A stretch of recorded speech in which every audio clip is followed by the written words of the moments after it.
Atos dos Apóstolos.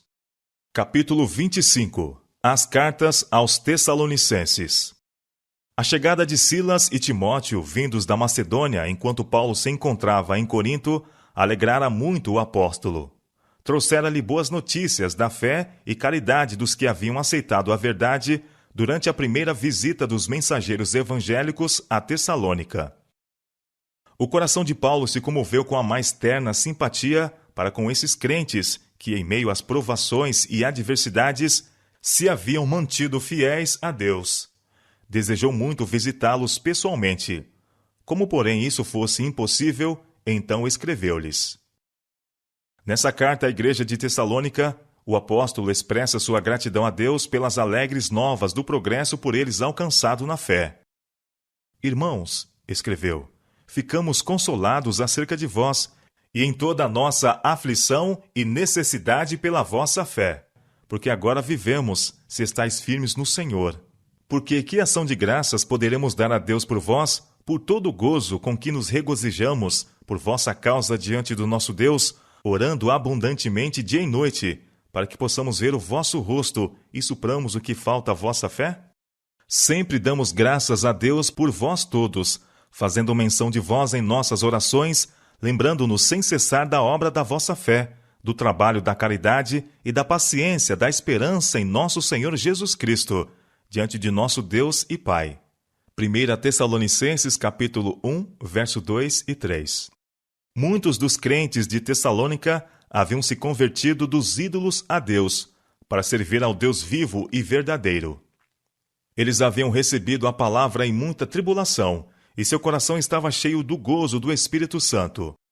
O apóstolo declarou que, em sua fidelidade em seguir ao Senhor, haviam eles sido exemplo para todos os fiéis na Macedônia e Acaia. Essas palavras de louvor não eram imerecidas, porque por vós, escreveu ele, soou a palavra do Senhor, não somente na Macedônia e Acaia, mas também em todos os lugares a vossa fé para com Deus se espalhou. 1 Tessalonicenses capítulo 1, versos 6 a 8. Os crentes de Tessalônica eram verdadeiros missionários. Seu coração estava inflamado de zelo pelo seu Salvador, que os livrara do temor da ira futura. Mediante a graça de Cristo, uma transformação maravilhosa ocorrera na vida deles, e a palavra do Senhor, por eles pregada, era acompanhada de poder. Por intermédio das verdades apresentadas, seus corações foram ganhos e salvos, acrescentados ao número dos crentes. Nessa primeira epístola, Paulo se referiu à sua maneira de trabalhar entre os tessalonicenses. Declarou que não tinha procurado ganhar conversos mediante engano ou fraude. Mas, como fomos aprovados de Deus, para que o evangelho nos fosse confiado, assim falamos, não como para agradar aos homens, mas a Deus, que prova os nossos corações. Porque, como bem sabeis, nunca usamos de palavras lisonjeiras, nem houve um pretexto de avareza. Deus é testemunha, e não buscamos glória dos homens, nem de vós, nem de outros, ainda que podíamos, como apóstolos de Cristo, ser-vos pesados. Antes fomos brandos entre vós, como a ama que cria seus filhos. Assim nós, sendo-vos tão afeiçoados, de boa vontade quiséramos comunicar-vos não somente o Evangelho de Deus, mas ainda as nossas próprias almas, porquanto nos éreis muito queridos.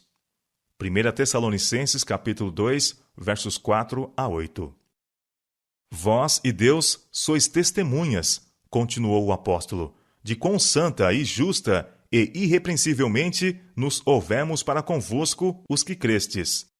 Assim como bem sabeis de que modo vos exortávamos e consolávamos, a cada um de vós, como o pai a seus filhos, para que vos conduzisseis dignamente para com Deus, que vos chama para o seu reino e glória.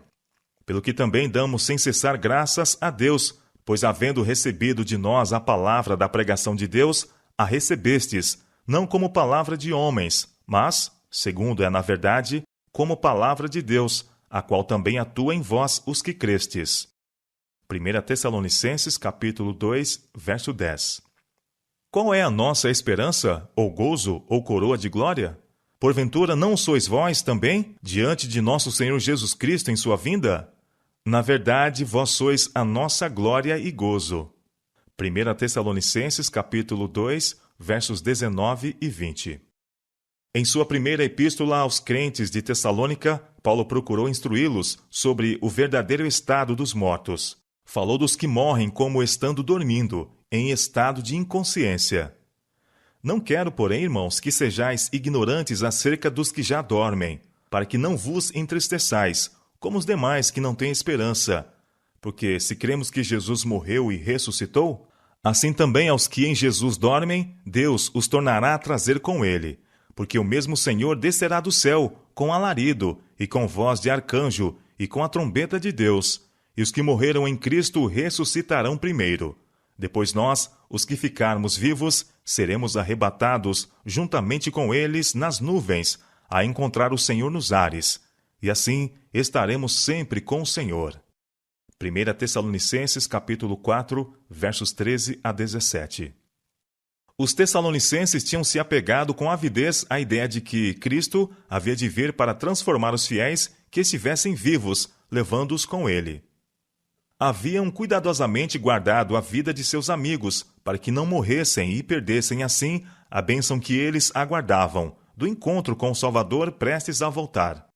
Porém, um após outro, foram seus amados separados deles.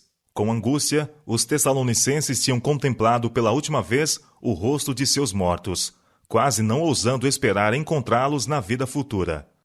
Ao ser a epístola de Paulo aberta e lida, grande alegria e consolação tomaram conta da igreja pelas palavras que revelavam o verdadeiro estado dos mortos. Paulo mostrava que os que estivessem vivos, quando Cristo voltasse, não iriam ao encontro do seu Senhor, precedendo aos que tinham morrido em Jesus. A voz do arcanjo e a trombeta de Deus alcançariam os que estivessem dormindo, e os mortos em Cristo ressuscitariam primeiro, antes que o toque de imortalidade fosse dado aos vivos. Depois nós, os que ficarmos vivos, seremos arrebatados juntamente com eles, nas nuvens, a encontrar o Senhor nos ares, e assim estaremos sempre com o Senhor. Portanto, consolai-vos uns aos outros. 1 Tessalonicenses capítulo 4, versos 17 e 18. A esperança e a alegria que essa afirmação levou à jovem igreja de Tessalônica mal pode ser por nós apreciada. Eles creram na carta que lhes foi enviada por seu pai no Evangelho, apreciaram-na e seu coração se comoveu de amor por Paulo. Ele lhes havia falado antes dessas coisas, mas nesse tempo a mente deles tinha dificuldade em compreender doutrinas que pareciam novas e estranhas, e não é de surpreender que a força de alguns pontos não lhes tivesse ficado vividamente impressa na mente.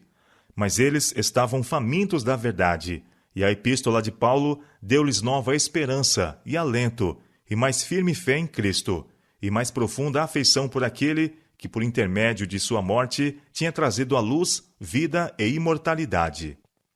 Agora, eles se regozijavam em saber que seus amigos crentes haveriam de ressuscitar da sepultura, a fim de viver para sempre no reino de Deus. As trevas que tinham envolvido o lugar de repouso dos mortos fora dispersada. Um novo esplendor coroava a fé cristã, e eles viram uma nova glória na vida, morte e ressurreição de Cristo. Aos que em Jesus dormem, Deus os tornará a trazer com ele, escreveu Paulo. Muitos dão essa passagem a interpretação de que os que dormem serão trazidos com Cristo do céu.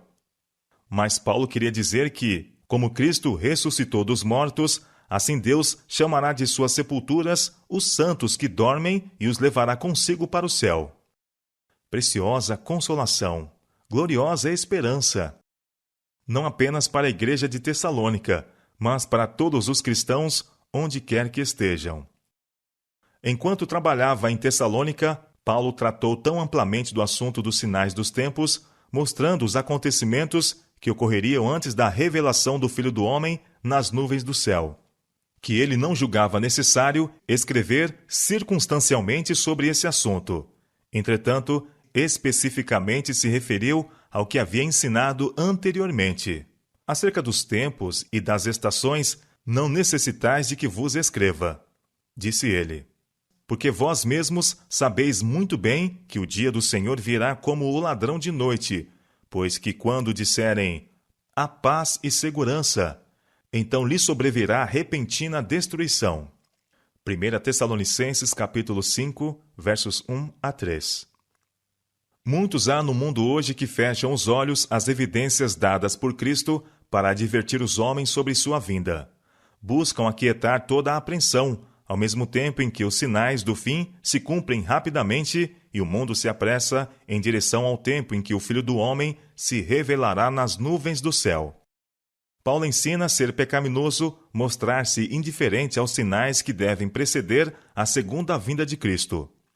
Aos culpados dessa negligência, chama ele filhos da noite e das trevas. Ao vigilante e atento, anima ele com estas palavras: Mas vós, irmãos, já não estáis em trevas, para que aquele dia vos surpreenda como um ladrão, porque todos vós sois filhos da luz e filhos do dia. Nós não somos da noite nem das trevas. Não durmamos, pois, como os demais, mas vigiemos e sejamos sóbrios.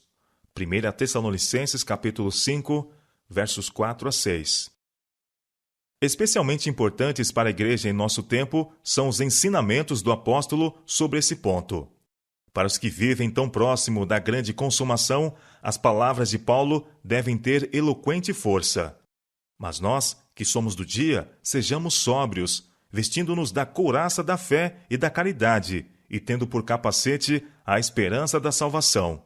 Porque Deus não nos destinou para a ira, mas para a aquisição da salvação, por nosso Senhor Jesus Cristo, que morreu por nós, para que, quer vigiemos, quer durmamos, vivamos juntamente com Ele. 1 Tessalonicenses capítulo 5, versos 8 a 10. Cristão alerta é o cristão que trabalha, buscando zelosamente fazer tudo o que está em suas forças para o avanço do Evangelho. A proporção que aumenta o seu amor pelo Redentor também aumenta por seus semelhantes. Como seu mestre, experimenta ele severas provas, mas não permite que a aflição lhe irrite o temperamento ou destrua a paz de espírito. Sabe que as provações, se bem aceitas, o refinarão e purificarão, pondo-o em íntima comunhão com Cristo. Os que são participantes das aflições de Cristo também participarão de sua consolação e, por fim, de sua glória. E rogamo-vos, irmãos, continua Paulo em sua carta aos Tessalonicenses, que reconheçais os que trabalham entre vós e que presidem sobre vós no Senhor, e vos admoestam, e que os tenhais em grande estima e amor, por causa da sua obra. Tende paz entre vós. 1 Tessalonicenses capítulo 5, versos 12 e 13. Os crentes de Tessalônica foram muito incomodados por homens que chegaram ao seu meio com opiniões e doutrinas fanáticas. Alguns andavam desordenadamente, não trabalhando, fazendo coisas vãs. 2 Tessalonicenses capítulo 3, verso 11. A igreja havia sido devidamente organizada e seus oficiais tinham sido designados a fim de agirem como pastores e diáconos. Porque haviam alguns rebeldes e impetuosos que recusavam sujeitar-se aos que exerciam os cargos de autoridade na igreja. Não somente se arrogavam o direito de exercer o juízo pessoal, mas o de impor publicamente suas opiniões à igreja. Em vista disso, Paulo chamou a atenção dos tessalonicenses para o respeito e a consideração devidos aos que haviam sido escolhidos para ocupar os cargos de autoridade na igreja. Em sua ansiedade para que os crentes de Tessalônica andassem no temor de Deus, o apóstolo suplicava-lhes que revelassem na vida diária a piedade prática. Finalmente, irmãos, escreveu, vos rogamos e exortamos no Senhor Jesus, que assim como recebeste de nós, de que maneira convém andar e agradar a Deus, assim andai, para que continueis a progredir cada vez mais, porque vós bem sabeis que mandamentos vos temos dado pelo Senhor Jesus, porque esta é a vontade de Deus, a vossa santificação, que vos abstenhais da prostituição. 1 Tessalonicenses capítulo 4, verso 13.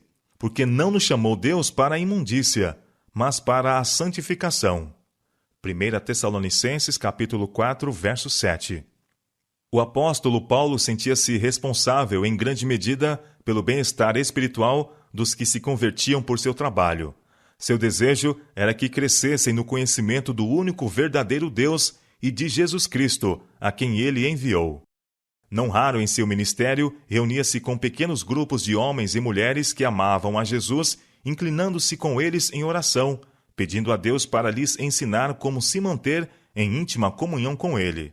Muitas vezes, tomava conselho com eles sobre os melhores métodos de dar a outros a luz da verdade do Evangelho. Muitas vezes, quando separados daqueles por quem assim havia trabalhado, suplicava a Deus para que os guardasse do mal e os ajudasse a se manterem como missionários ativos e fervorosos. Uma das mais fortes evidências da verdadeira conversão é o amor a Deus e ao homem. Os que aceitam a Jesus como seu Redentor têm amor sincero e profundo por outros de fé semelhantemente preciosa. Assim foi com os crentes de Tessalônica.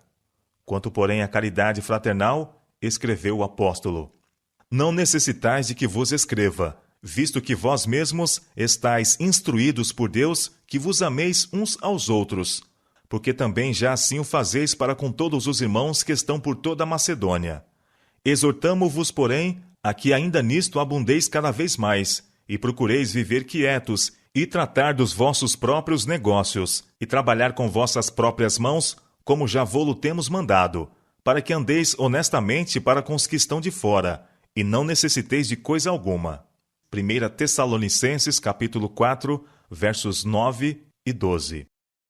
E o Senhor vos aumente e faça crescer em caridade, uns para com os outros, e para com todos, como também nós para convosco, para confortar o vosso coração, para que sejais irrepreensíveis em santidade de nosso Deus e Pai, na vinda de nosso Senhor Jesus Cristo, com todos os seus santos. 1 Tessalonicenses, capítulo 3, versos 12 e 13. Rogamo-vos também, irmãos, que admoesteis os desordeiros, consoleis os de pouco ânimo, sustenteis os fracos e sejais pacientes para com todos.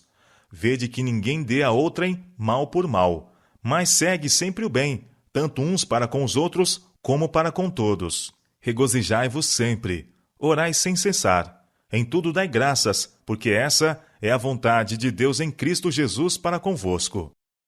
1 Tessalonicenses, capítulo 5, versos 14 a 18. O apóstolo advertiu os tessalonicenses a não desprezar o dom de profecia, e nas palavras, não extingais o Espírito. Não desprezeis as profecias, examinai tudo, retende o bem. Ele ordenou uma cuidadosa discriminação entre o falso e o verdadeiro. Suplicou-lhes que se abstivessem de toda a aparência do mal. E concluiu sua carta com uma oração para que Deus o santificasse em tudo, para que em espírito e alma e corpo fossem plenamente conservados irrepreensíveis para a vinda de nosso Senhor Jesus Cristo. Fiel é o que vos chama, acrescentou, o qual também o fará.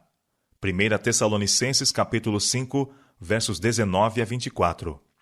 As instruções que Paulo enviou aos Tessalonicenses em sua primeira epístola com respeito à segunda vinda de Cristo estavam em perfeita harmonia com seu ensino anterior. No entanto, suas palavras foram mal compreendidas por alguns dos irmãos tessalonicenses. Compreenderam que Paulo havia expressado a esperança de que ele próprio estaria vivo para testemunhar o advento do Salvador. Essa crença serviu para aumentar-lhes o interesse e o entusiasmo. Os que antes haviam negligenciado suas responsabilidades e deveres, agora se tornaram mais persistentes em insistir em seus errôneos pontos de vista. Em sua segunda carta, Paulo procurou corrigir a má interpretação de seu ensino e expor perante eles sua verdadeira posição. De novo, expressou sua confiança na integridade deles e gratidão por sua firme fé e pelo abundante amor de uns para com os outros, bem como para com a causa do Mestre.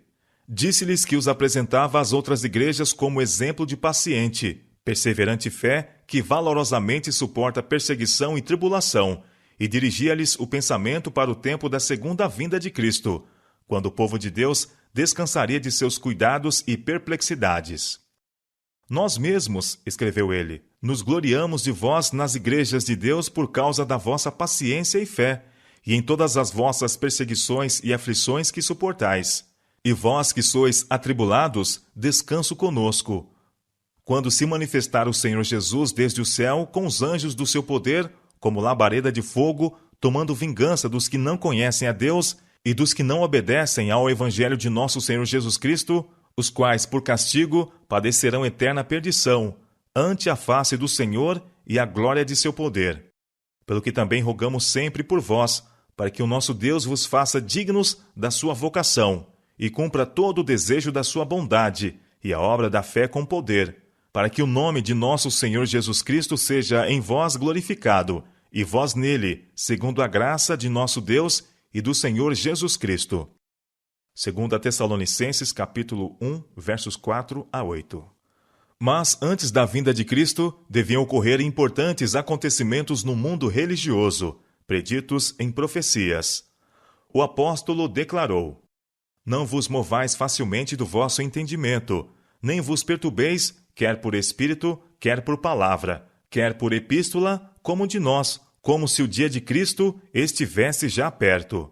Ninguém de maneira alguma vos engane, porque não será assim sem que antes venha a apostasia, e se manifeste o homem do pecado, o filho da perdição, o qual se opõe e se levanta contra tudo que se chama Deus, ou se adora, de sorte que se assentará como Deus no templo de Deus, querendo parecer Deus.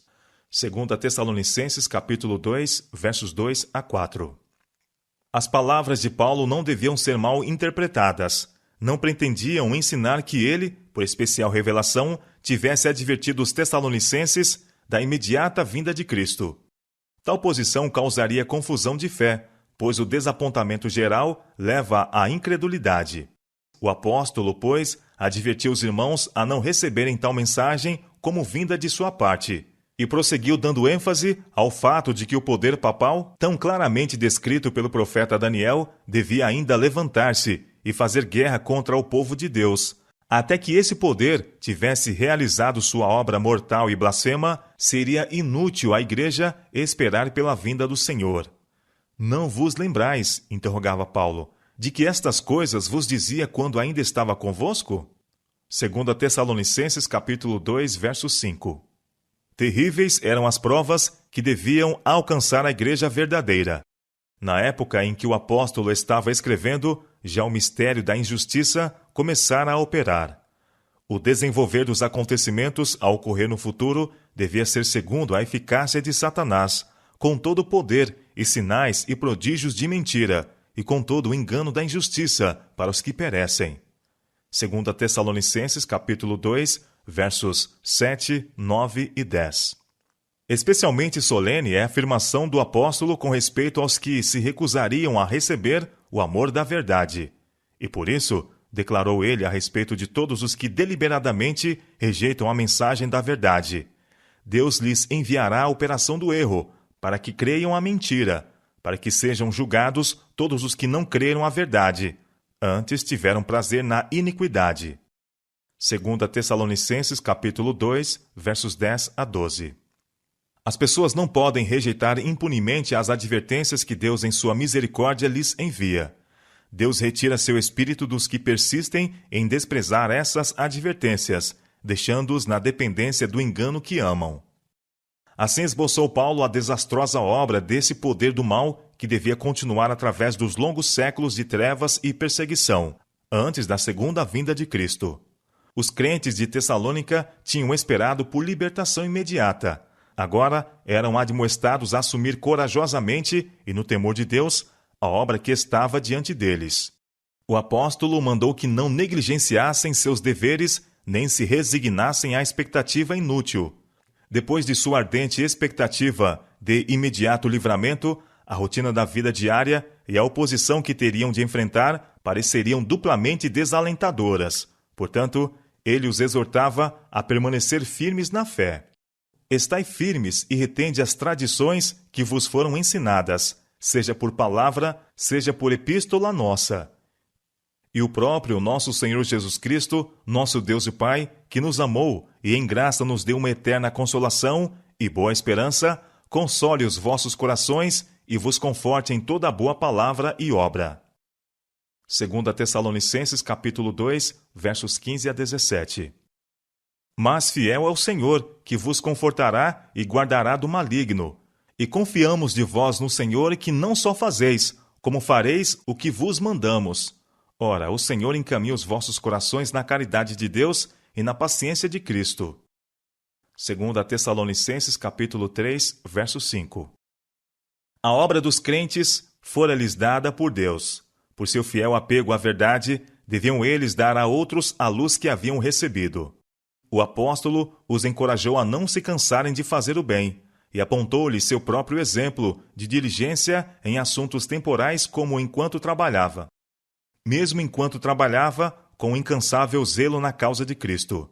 Reprovou os que se haviam entregado ao despertamento irrazoável e sem objetivo, e mandou que estes, trabalhando com sossego, comessem o seu próprio pão. 2 Tessalonicenses capítulo 3, verso 12.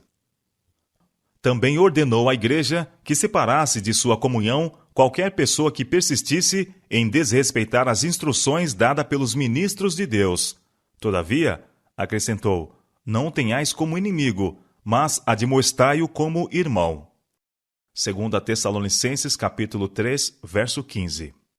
Também essa epístola, Paulo concluiu com uma oração, para que em meio às provações e lutas da vida, a paz de Deus e a graça do Senhor Jesus Cristo pudessem servir-lhes de consolação e arrimo.